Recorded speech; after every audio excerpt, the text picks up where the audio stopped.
Good evening. This is Ninja in Another Color. I am your host, the OTTLEY, doing a solo podcast. This is Reaction Sunday, reaction to the Falcons and reaction to how the CFP screwed Florida State this year. Again, I am your host, the OTTLEY. Rate us, review us, give us 5 stars, give us 4 stars, give us 3 stars, give us 2 stars. Give us any stars. If you don't give us any stars, we'll just assume that we're doing it properly. We are available on where you get your podcast. That is Spotify, Amazon Music, Samsung Podcast, Pandora, Google Podcasts, TuneIn Radio, iHeart, and yes, still haven't got a Apple ID to be on Apple, so we're still working on that. All right, so this is Reaction Sunday. Let's get it started.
Yeah, kids ask Goldie Gold for my 80s babies. That is from 1981, I guess.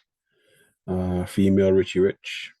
All right, today is Monday, December 4th, but yesterday, the Falcons played the Jets, and it was a victorious day because the defense showed up.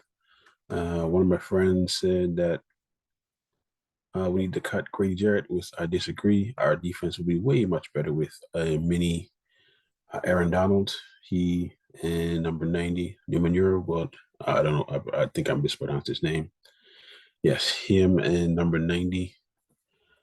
They bolster our defense. So let's go to the highlights. Saints are leading the Lions 14-0 early in the first quarter. It's for Darrell Patterson. He was on time and trying to get the that's that.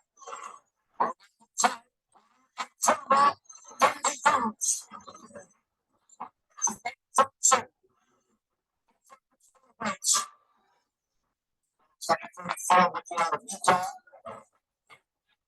Second. That was a big thing. The front of some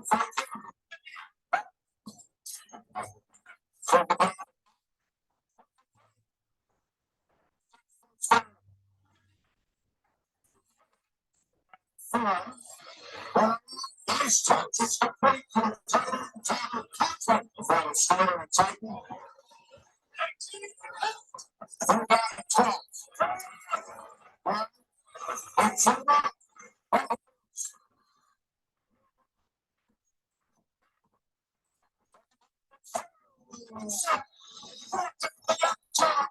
Safety.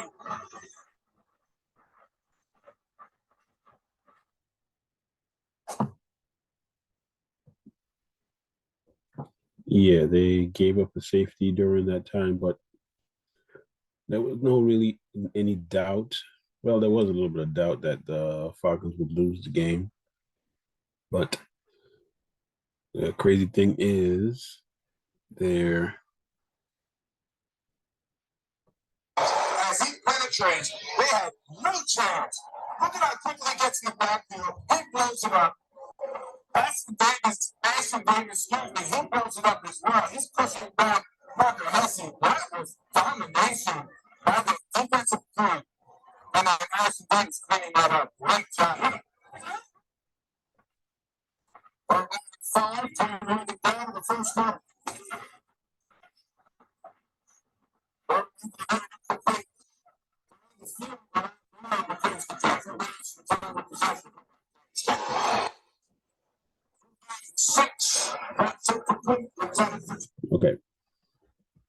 Okay, on the sack, on the safety, number, where is it? Caleb McGarry. That's him, I think, right here. On the sack, he gave up a safety, but after that, after he was taken, I guess he got injured and he was taken out of the game. The offense ran a little bit smoother. Just a thought.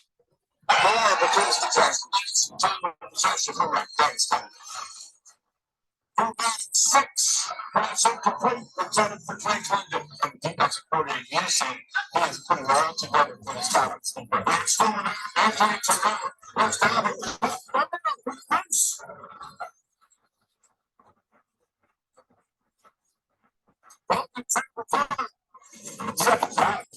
Second round of nine against winner.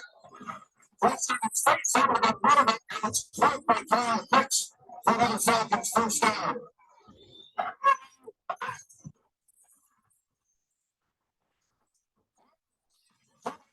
So, first one gets back behind Butler.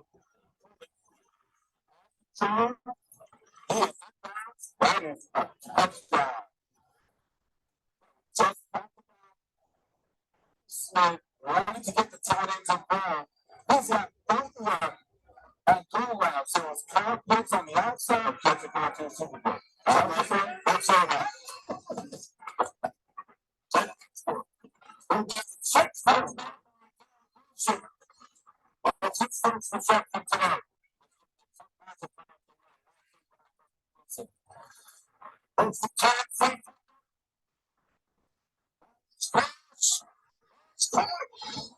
Xavier Gibson.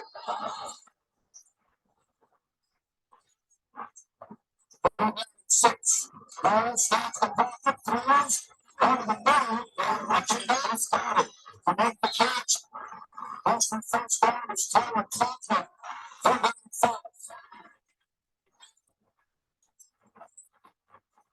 Orange pass incomplete into the center of Conklin. It's Rich Hahn. But it's 7 out of the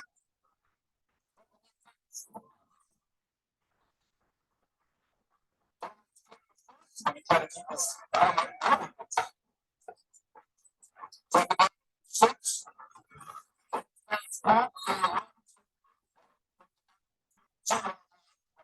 Running back and runs the first down.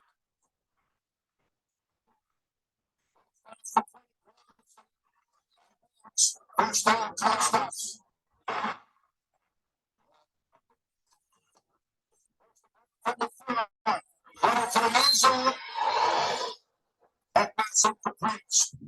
All right, right here, we should have gotten a touchdown, but this is blatant pass interference. Blatant pass interference, yes. Vilma said that he needed to box him out, but like I said, this is blatant pass interference, and we should have gotten at least right there. That's pass interference. That's more than 5 yards, and is that or defensive holding? But officiating was bad anyway.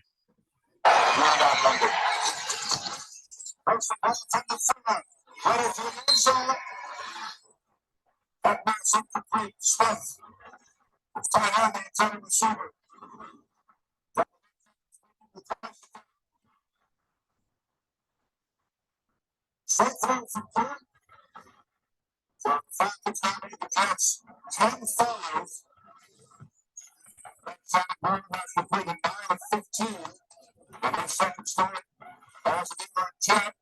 Lions downfield, and it's Darren Russell who makes the catch in Falcons territory.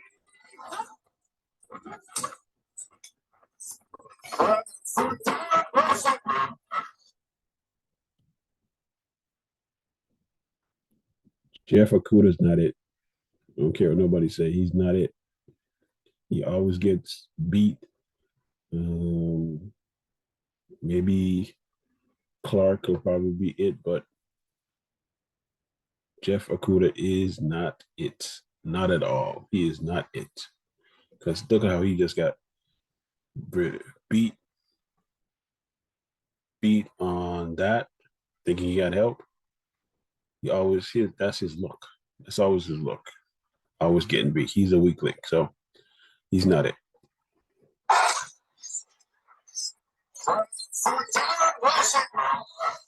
Smith wins the challenge. 16 from the Falcons 34.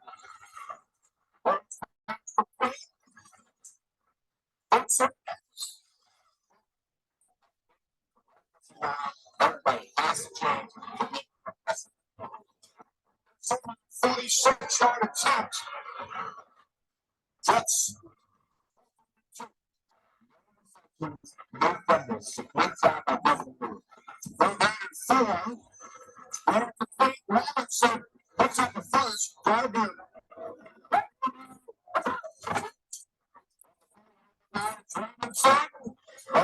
It was not from his air across the field into New York Jets turn. They should have covered because they covered all the ticky-tack over the field. It's not 7-10. And the bench is caught by Pitts. And a first down.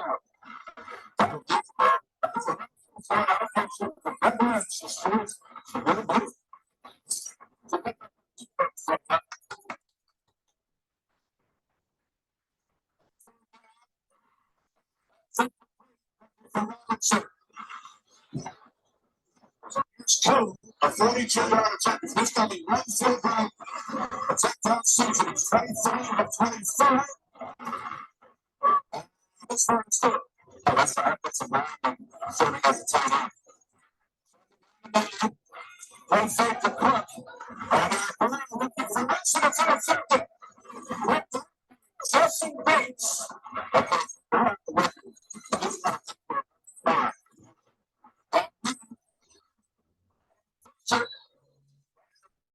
Bates.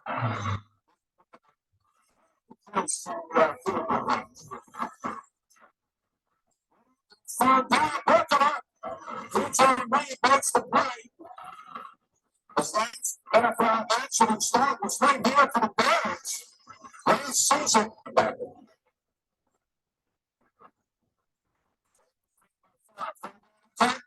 Seven hit from behind.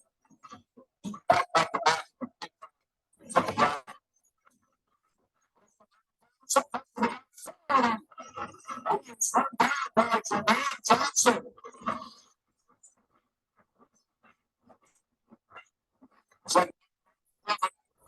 Seven over the middle, complete.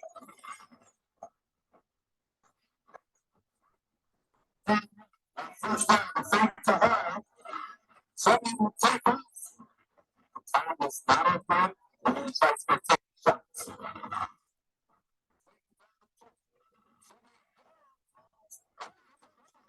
Falcons recover.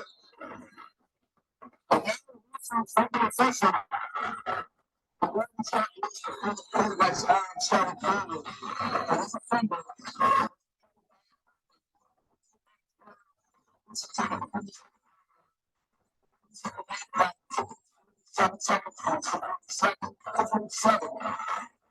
Starting the snap. That was the 30 seconds of this encounter.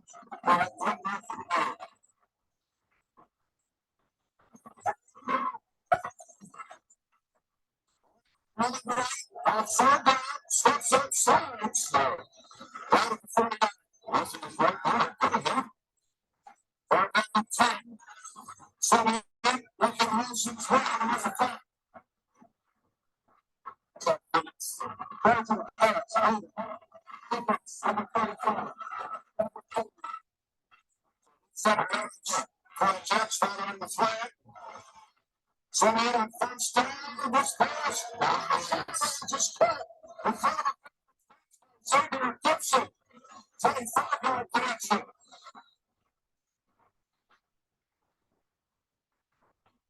So on the pressure header. Over close. And a key. The Atlanta Falcons. With their second consecutive game all alone at first base. 3-5 game break. Coming up next, and then America's game of the week. Most of you will see the 49ers and the Eagles. All right, ladies and gentlemen, two takeaways from this game.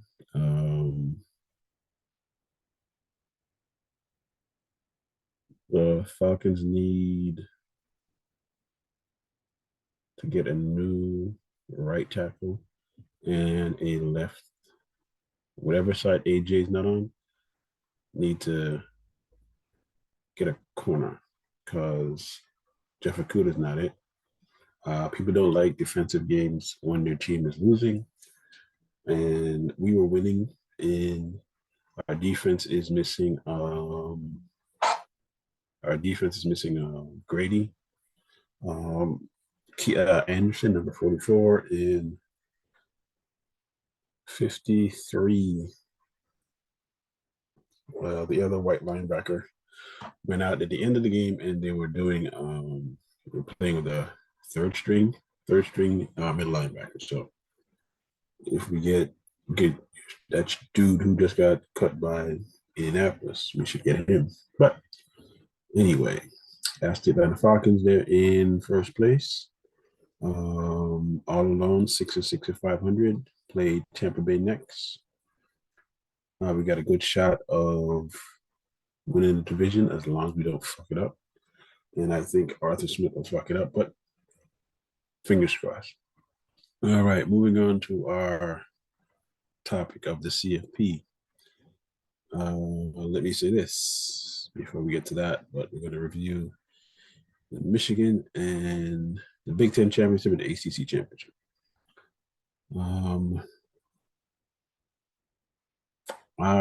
Like I said, CBS, Fox, ESPN was telling you that Florida State was not going to make the CFP no matter how hard they tried. No matter how hard they tried, they weren't going to make it. And they're going to, even if Georgia won, I think they would have put in Texas. Texas number 3. They would have put Texas number 4. It would have been Georgia, Michigan, Washington, Texas. That's what they're gonna do. We're gonna put them in anyway. So I think it's punishment for the ACC, us trying to get out of the ACC contract, but it is what it is. It's bias, and we played Georgia in the Orange Bowl on December 30th. The NFL title will probably not be there, so and just justify them laying things out. But let's go to the Big Ten Championship. Let's review this. 2023 Big Ten Championship game. Time now to introduce today's Big Ten East and West champions. Welcome the Big Ten West champion,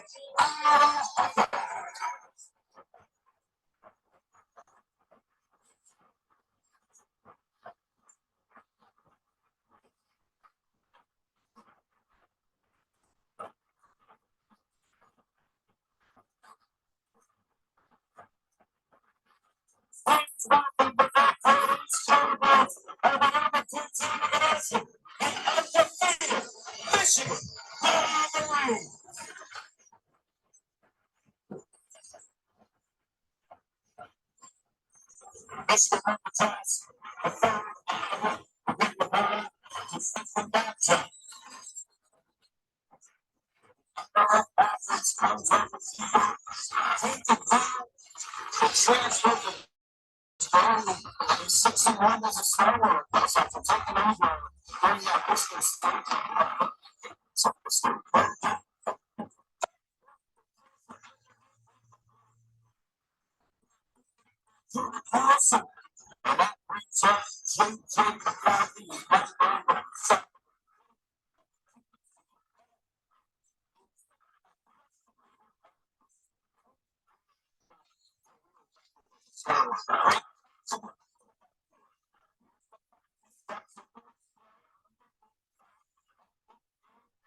Yeah, and Florida State had more yards than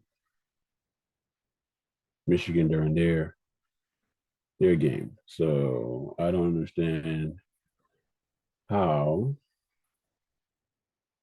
think that we didn't have a shot.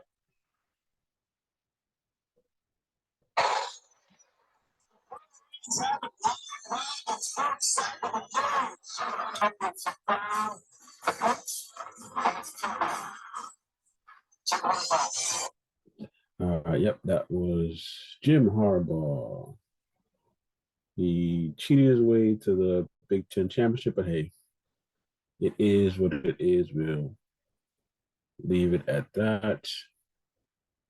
Okay, we're gonna go to the ACC championship. The team that got screwed, going up against a offense that averaged 435 yards a game, held them to 6 points. This is a championship playoff team. And again, CFP, by saying with the third string, they projecting that we would have our third string. No, we would have 15 practices for Tate Rodemaker to play. We would have an improvement in the quarterback position. So for them to project, that's why we got screwed. They're trying to tell the future that our team wasn't good enough, but it is what it is. Let's go.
Tennessee transfer Jimmy Callaway just has to make. He beat Petro Cyprus. That ball hits the right. We're not going to go around the chances.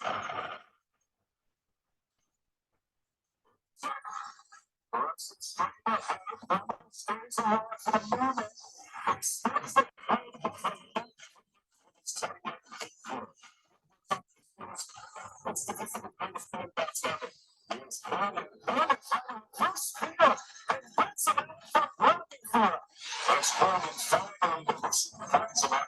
Just two was Kate Drummond, who came all the way into that deep safety position. That's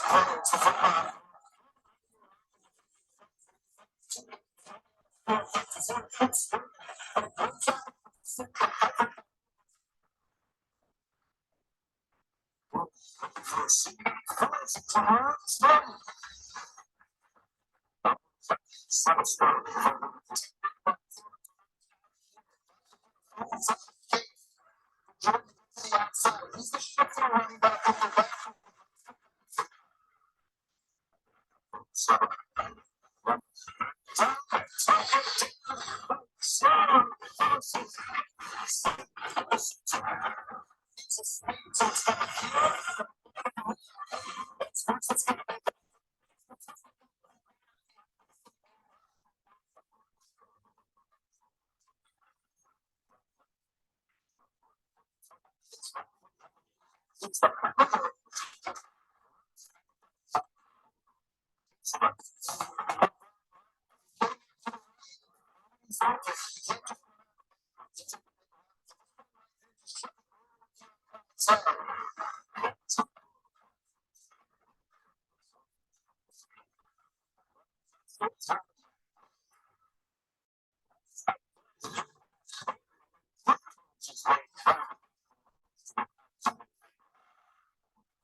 Starting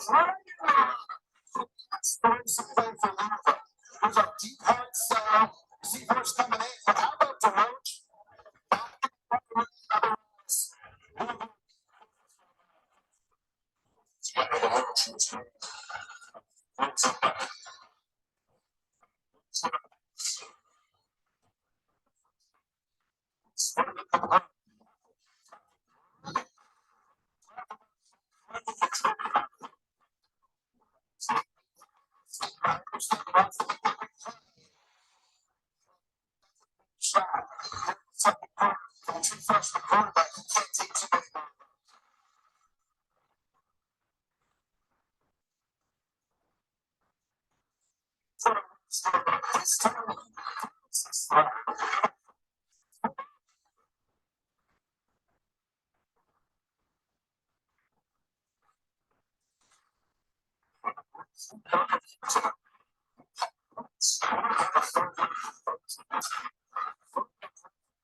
Able to step up and make some plays. It looked like Florida State was driving. He created some negative plays and set up a long field goal here.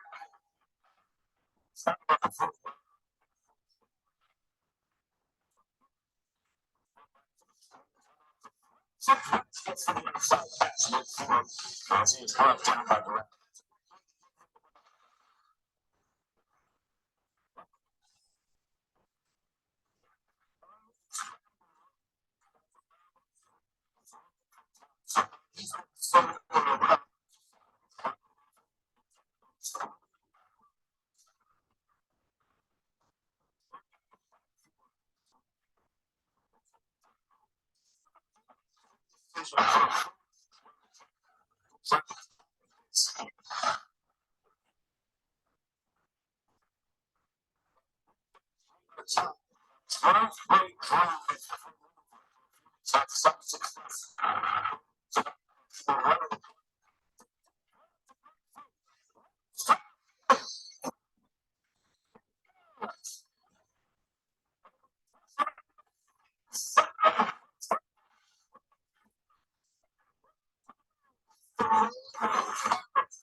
Don't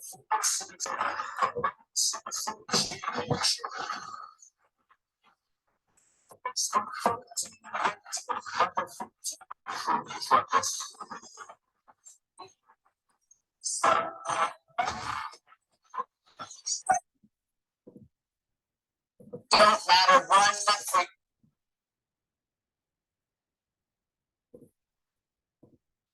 All right, yes, that was the ACC championship.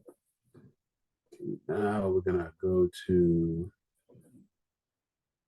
the bullshit reactions that people were saying, but they were saying this all the time. So first, we're gonna listen to, and I have lost all respect for everyone on Fall Pine Bomb and ESPN, Fox, all of them. Lost respect. Yes, I have. Don't care. So many people out there that say games don't matter, games don't matter. Florida State, here are the facts. 13-0, Power 5 champion, third string quarterback. Key players and injuries factors in to the college football playoff committee protocol. And there's no one with a set of eyes, no one with a set of eyeballs that could have watched yesterday's ACC championship and yesterday's SEC championship and said that Florida State was the better team than Alabama. There's no one that could have done it. And I know people are saying, well, look at the games about what they do, because Alabama beat the number one team in the country. Florida State only got by a couple of teams with first string quarterback. I don't know. There's going to be a lot of angst out there, big comment. I just don't know if you can debate this. I don't think there's any debate. You really can if you're reasonable. Issue about your colleagues up there at ESPN. They do want to make your head explode. What about the other 99 players on the team? What about the other 99 players who just knocked off Georgia? I mean, all these things are great, but I'm glad this committee didn't buy it. And I didn't think they would as midnight struck last night, because Florida State and Louisville was a painful game to watch. But as opposed to where I was yesterday, watching two heavyweights. It was like go back to the 70s watching Ali and Frazier, and then the winner of that beats some boxing gym in Queens, and it's absurd. And I think when it comes down to that, a lot of people that really do hate the SEC, and that's fine. I mean, I get it. I'm not really not people think all we do is propaganda, but we don't. Just go through the last 20 years of college football. I don't think you need propaganda to prop that league up. Let's call it what it is. The SEC is very arrogant about the success they should be. Said he's very confident publicly about his conference, and he should be. But if there were a year where the committee could have kind of just given you skip it to the SEC, this was the year. Because they could have easily put it Florida State and said, you know what? Power 5 undefeated champion, we're letting them left out. We're going to start doing that now. Hey, you know what? Texas beat Alabama. There's our top 4. See you guys later. They could have stuck to the SEC if they wanted to, and they didn't. They did their job and kind of looked at it and said, hey, you know what? I get it. We could probably do this and piss off the most powerful conference in the country. I don't know. It's not because they want the 4 best teams in the country. Well, then, we're doing this in real time. But when you think about the most ridiculous thing that we've heard today, it's the Georgia for number 16 in the country. I mean, that is beyond comprehension.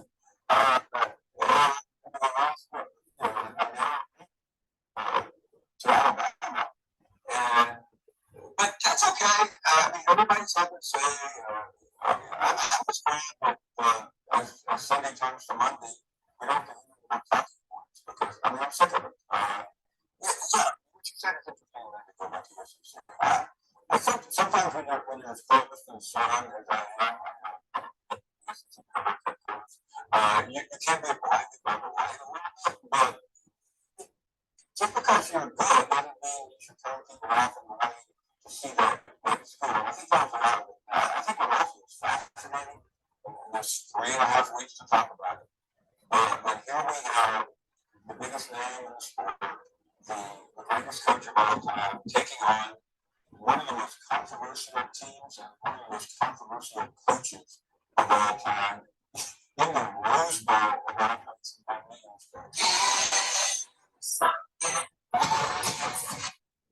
Okay, again, it's all made for TV, and we got screwed because wins don't matter.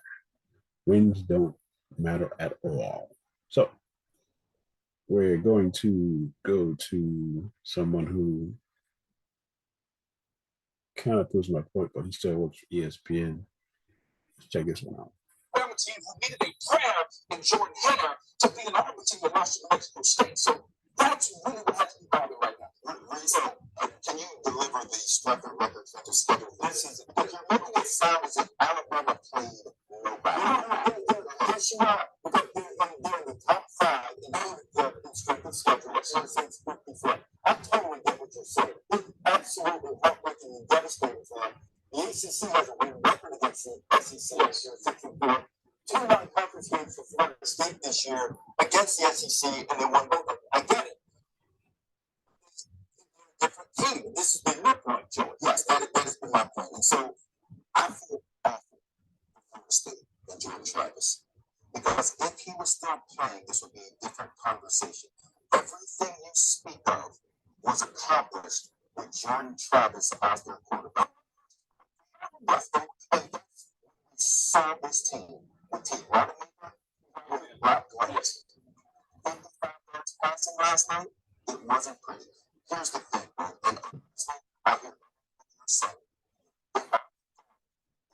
The 4 best teams. There's nothing to do with what you deserve.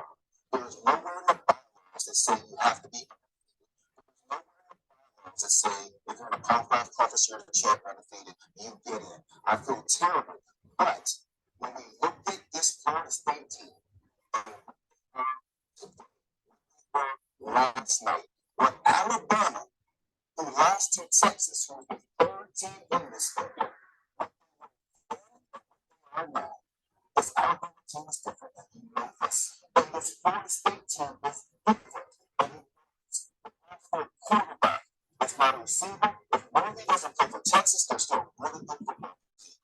Lose your quarterback. That is different than any position in any sport. When you start these discussions and these arguments, so I'm on Florida State side. From winning against the SEC to the ACC success against the SEC, is this simply a case where had Jordan Travis not been hurt? Or, to be fair, let's say Tate Rodemaker had really put up some numbers offensively in the Florida games to run a little more down and support that Florida State would be competitive.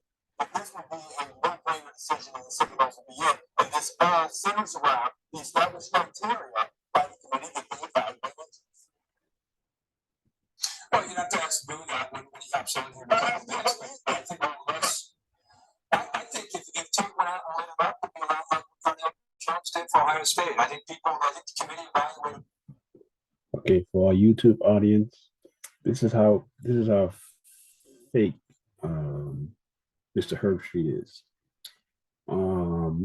Every time he got on this selection show, the helmets of the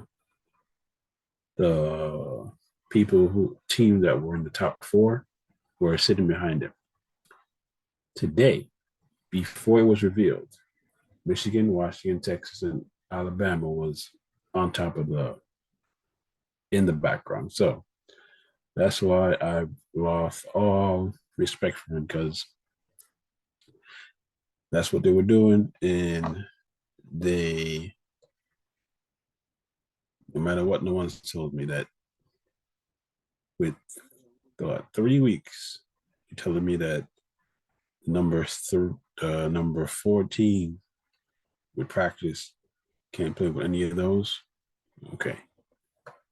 based on what they saw. By the way, what Florida State did at the Swamp was impressive. I called that game. That was a tough environment. I don't care what Florida's record was. That game was impressive for them to be able to get out of that game with a backup quarterback. But when you're looking at what they did the last two games, and you're evaluating them and all the way down to the third guy, a freshman, this is nothing against Mike Norvell. I think we all are proud and so happy to see that Florida State brand back from where it was 3, 4, 5 years ago to where it is now. It has sustainability, and it's going to be around with Mike, and they're going to do a great job. To me, if you took J.J. McCarthy off of Michigan, we'd be saying the same thing right now about if you took Michael Penix off of Washington the last two games, and they were struggling with a backup. We wouldn't be looking at the totality of Washington's season. We'd be looking at the last two games. You have to look at the last couple of games without the heart and soul. This guy is the face of this resurgence of Florida State, Jordan Travis. And to take him out is just as big as any player in the country that you would take off that roster. So to me, it's a reflection of what he meant to that team specifically in these last 2 weeks, getting tape and giving Brock the backup by the third straight down opportunity. And it's just reality. You're comparing Alabama to Florida State. You got to give Alabama the nod, even though they're a close game against Auburn in the rivalry. They beat Georgia on a neutral site, and Georgia was the team. And Alabama beat them.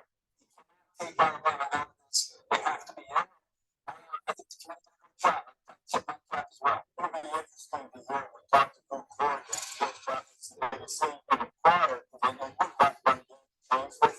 But for a couple of weeks, the answer was that any team was deemed unequivocally, which is also listed in the points in the process. And whether they up to the in Georgia and got well, and therefore gave Alabama the nod. Here are the resumes.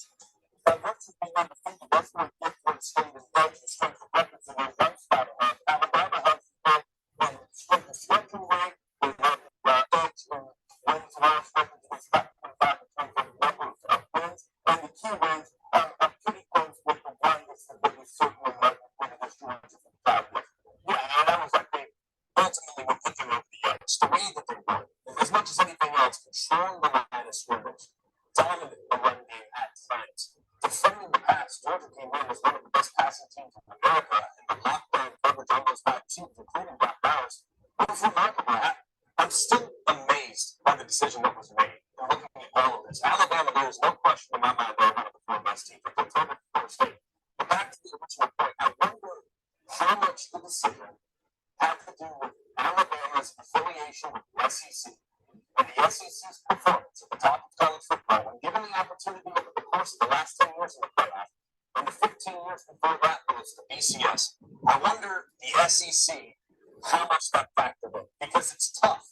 It's really tough to consider crowning a national champion without an SEC team being involved in the top 4. It's really hard to imagine that, just given how that league was played in championship settings over the last 2 decades. And if you look at that point, then to me, you're projecting, you're trying to get the best matchup based on performance, not getting the team that deserve to be in that league. And I think we look at this from a selfish standpoint. We want the best matchup, so we can say, you know what? This year's semifinals wasn't a blowout. It wasn't a blowout. It's been the last couple of years, and we get good matchups. And I just think that's devastating when it comes to Florida State. And I think we're diminishing how you win. It's okay to win with defense. It's okay to have a dominant defense and win a football game. It doesn't always have to be scoring 50 or 60 points. And I think as a football nation, as a group of analysts, we got to wrap our mind around it, because to me, this is about let's get the 4 best matchup. We can sell it and we can probably take it. Who cares if Florida State won 16-6 with defense? They dominated the other teams with the defense. Who cares? I don't either. Keep like this just proved. I agree with Brother, but it is what it is. They wanted the best for my show, but you know what? It is what it is, man. That's what they wanted to do. So I guess we gotta catch them next year. Gotta catch them next year in the 12 team with a different team, and then it'll all be forgotten. But let's do one more reaction. One more. Check this one out. Now, there's no more speculation or debate. It is fact. And it's fact that Michigan's our #1 seed. It is fact that we're going to see down in New Orleans Washington as the 2 seed, playing Texas as the 3 seed, and we go out to Pasadena when it's Alabama in the 4 seed, and not FSU, and not Georgia, and not Ohio State, or anyone else. I'm stunned by some of the things that I've seen over there. But the most stunning thing that happened in this entire selection process, the build up for weeks now, the build up, and then today the culmination was it didn't sort itself out. It's the first time I've ever seen that in the college football playoff era. I admitted to you last week that was one of the first time I had dug into any resume. It was the first time I dug into any resume. It was the first time I looked at most of the stuff that a lot of you who are fans of this look at every week. And it's not because I didn't care. It's just because I've learned that the stuff is going to sort itself out. And come Selection Sunday, you won't have a mess on your hands like you think you're going to around Halloween or the second week in November. It didn't sort itself out. It sure did. Now, because of that, I think the committee stepped in big time. But I'm not talking about who they put in the 4 seed. I'll talk about that in a second. The committee stepped in because I firmly believe they had baked their assumptions and they had baked their expectations into their rankings. Case in point, Oregon went into last weekend ranked above Texas and ranked above Alabama. Oregon should not have been ranked above either of those if you went on through the resume. You will never convince me that that committee ranked Oregon above those 2 teams just based on resume. What I believe is that that committee, whether consciously or subconsciously, they've already started to think to themselves, Oregon's better than Washington. Oregon's going to beat Washington. So they started treating them accordingly. Firstly, they may have thought Alabama's going to be an underdog to Georgia. And so they treated Alabama accordingly. Resumes alone would have had that thing totally inverted. Well, as is usually the case, you've got stuff, and then you have real football, real life. And sometimes the results don't match your expectations. And when it happens, and the committee is already making that sort of thing up, oh, you open yourself up to all sorts of things that have never happened before. Change the protocols. Anytime you change the protocol or something like that for any system or anything, you're bound to get some unprecedented results.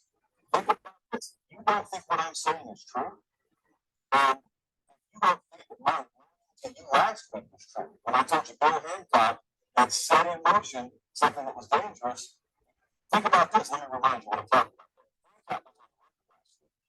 Executive director of the playoff committee. And clearly just says, oh, we don't care about most deserving. No, in fact, his words were, most deserving is not a phrase in our lexicon. We care about putting the best teams in. That's BS. I told you that then, I'm going to tell you that now. Again, it flies in the face of what they've actually done in years past. As recently as last year, they didn't put the teams in. Because that's not been what they've actually done. And when he said that last week, you may have heard this, I made a really big deal about it. I knew what was coming. And I thought, what they were doing, they were positioning for a just in case. And the just in case happened. And the just in case was going to win the SEC. And then it does. And we understand what we have on our hands. It's an undefeated Florida State head to head. Make sure we're on the record. Make sure we dust off this little bullet point over here, which says that we're in the business of putting the best teams in. Well, that's not the way they've done things. And also, they haven't always baked in their expectations to their rankings. And they did this year. And that's why Bama was all the way down to the 8th spot. And Oregon got up to the number 6 spot, even though Bama's resume was better than Oregon's. If you don't think what I'm saying is true, and you think it was just business standard as usual, tell me this. What happened yesterday? What chaotic thing happened yesterday on the field? Nothing. At Washington, as an underdog, beat Oregon Friday night, but that didn't change. The net result was you got a Pac-12 team in, which you already thought you'd get. Michigan won in the least chaotic way imaginable. Texas won in the least chaotic way imaginable. You had an upset on the field in Atlanta, and all that should have meant, maybe at the most, was a different SEC team goes other than Georgia. The favorite won the ACC championship game. So what craziness happened? The answer is no craziness happened. And yet we have 3 things happen today that have never happened before. Your 6 jump into the playoff. We've never had 1 do that before. We have 2 do that today in the final rankings. You had an undefeated Power 5 conference champ left out. You've never had it before. You had number one fall all the way out of the top four. You've never had it happen on Selection Sunday, and yet all three of them happened. You don't believe me when I tell you their protocols changed and their mode of operation changed? Explain that to me. So that's the first thing. The second thing is they dropped Florida State to 5, despite the fact they won their conference and they're undefeated and they're a Power 5 conference champ. There was no right path here. There was no right path. I thought you could see that coming from a mile away, that if we kept training headlong towards this cliff and no one hit the brakes, or in this case, no one lost, we're going to have a mess on our hands. I've heard Mike Norvell's statement on this. I've heard Jordan Travis' statement on this. I've heard Jim Phillips, the commissioner of the ACC, statement on this. None of them are wrong. None of them are wrong. And yet, I think the committee made the right decision. I'm the one who sat here a couple of weeks ago and told you, if Florida State was undefeated, you can't leave them out. And I still feel that way. So how could I possibly think that the committee made the right decision, the correct decision? I want to word this very purposely. How can I feel the committee made the correct decision if I also feel like Florida State should have been in? The answer is there's no right decision. There is no right path. There were a couple of wrong paths here, and that's why I'm merely saying I thought they made the correct decision. But here's what I don't care about. I want to really peel back the layers slowly here. I don't care that there's never been an undefeated Power 5 champ left out. Okay, that's not criteria. Like, that's not a data point per se.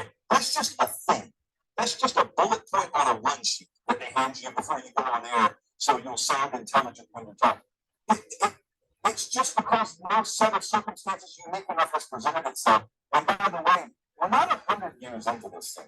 So when you tell me so-and-so or such a thing has never happened, and we're only talking about something 10 years old, I don't care. It's like Uncle Bruce has never come to family reunion. Well, we've had 3 of them. So it's not like that's some long-held trend, a long-standing trend. I to the point that it's unprecedented. I never cared about that. What I care about is should Florida State be in or not. So I'm watching along with the rest of you last night. I stood on the field for the SEC championship game. I watched Florida State's game afterwards. It's very clear there's a different caliber of football being played. However, I am fully on board with anyone who tells me results on the field should matter. You know, I fight for that all the time. I'm going to get to that in a second, but that's an argument a lot of people are making, and I'll give you my 2 cents on it. I've thought about that, obviously, and I am of the opinion that I don't like when a committee of people starts to think that they know the value of a football player. That's what happened here with Jordan Travis. And no one's even pretending that isn't what happened. The chair of the playoff committee said, hey, they're a different team without Jordan Travis, which translates to had they had their quarterback healthy, or had they just lied about his status and pretended he'd be back for the playoff, you're probably in the playoff. That's true. No one's debating that. I told you when this happened, I wasn't interested in hearing anyone assigning value on Jordan Travis because you don't know what he's worth. No one does. Secondly, I think it should be noted Florida State did not get competition this year. They scheduled LSU at the beginning of the season, and they beat them. They go 2 or they play against Florida every year, and they beat them. They had to go on the road to Clemson in a conference game, they beat them.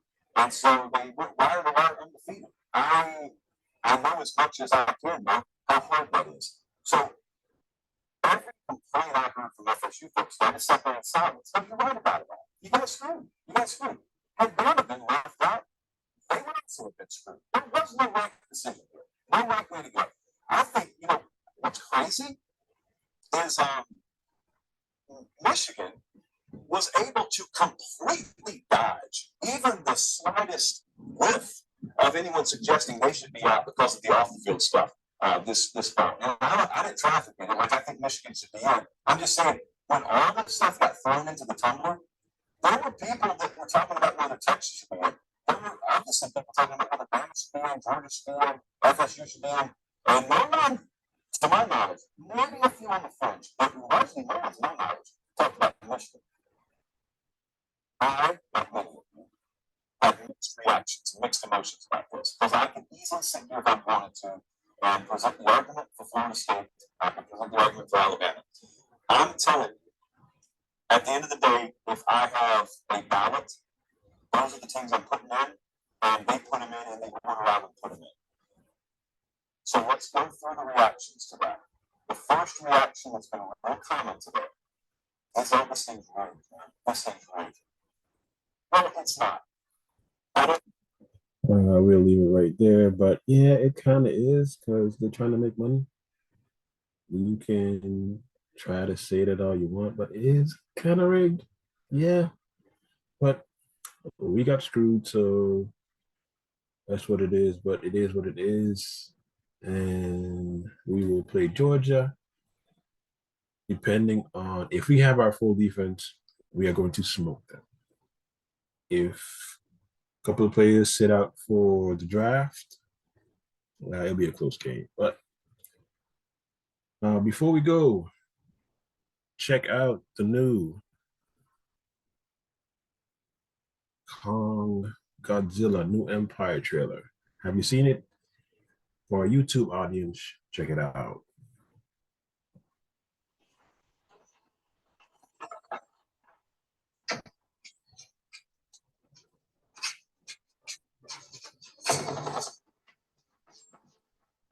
The most of human civilization. We believe life could only exist on the surface of our planet.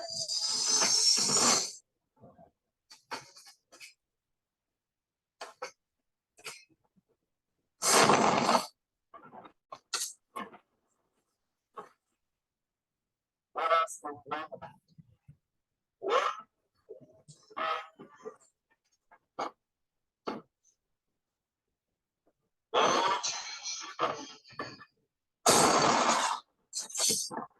This world has no secrets. Just imagine.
Yeah, that's the new Kong Godzilla team up movie.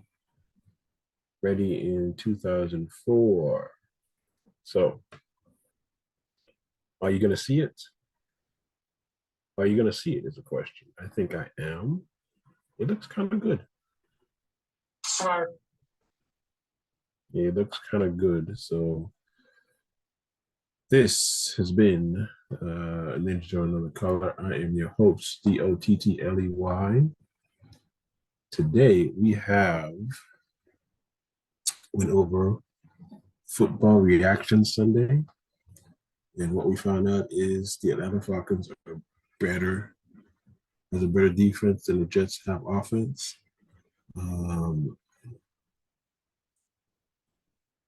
The CFP committee projected and left Florida State out because they think that we will get better at offense. But I put that team up against any of those four, and the defense will dominate, and our offense will do enough just to win. And we saw the new Kong trailer, Kong Godzilla, a fuchsia or pink Godzilla, evolved Godzilla. So get your jokes ready. They're gonna be coming so fast. This has been Ninja of the Color. I'm your host, DOTTLEY. Rate us, review us. Give us 5 stars, give us 4 stars, give us 3 stars, give us 2 stars. Give us any stars. If you don't give us any stars, we'll just think that we're doing it properly. Tell a friend to tell a friend. Rate, subscribe, follow, pass the link. We are available on where you get your podcasts, Spotify, Amazon Music, Samsung Podcasts, Pandora, Google Podcasts, TuneIn, iHeartRadio. Yes, and I'm still trying to get Frank to give me his login. So this has been Ninja Color. Check us out next week.